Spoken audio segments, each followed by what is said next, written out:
Hi, my name is Kay Tomlinson, and I'm from Lake Tapps, Washington.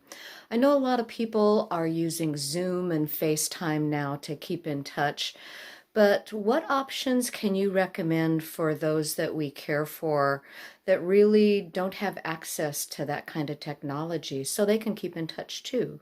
Thanks. An excellent question, very important question. Thank you for asking it.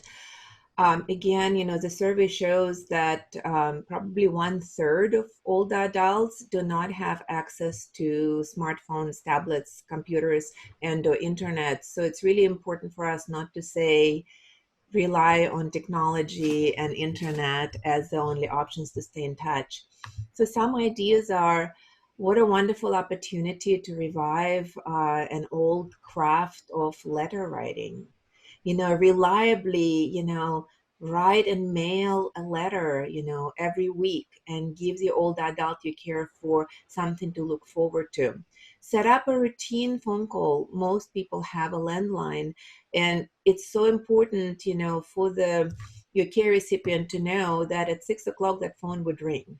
And a lot of times this whole routine of this person would be built around, this phone ringing at 6 o'clock, and try to be consistent again as you're helping them to set up their routine.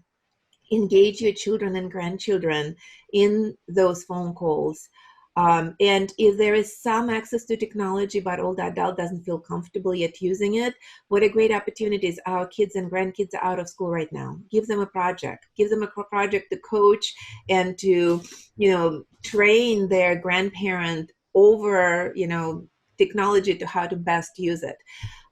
Again, if there is access to technology but lack of skills, there's many companies right now that create special laptops and tablets for old adults that only have one or two, three buttons with certain things programmed and loaded in them.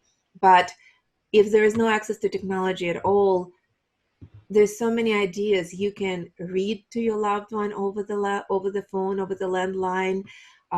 Some churches are holding church services that you can call into, which is really important for many people because they feel very disconnected from their faith community. It's just kind of looking for those opportunities and remembering what did we do 10, 15, 20 years ago, right? And bringing back those best practices and putting them into everyday life. But I think most important thing in terms of long distance caregiving is consistency, and for your care recipient to know that you're there and that you're reliably and consistently there for them.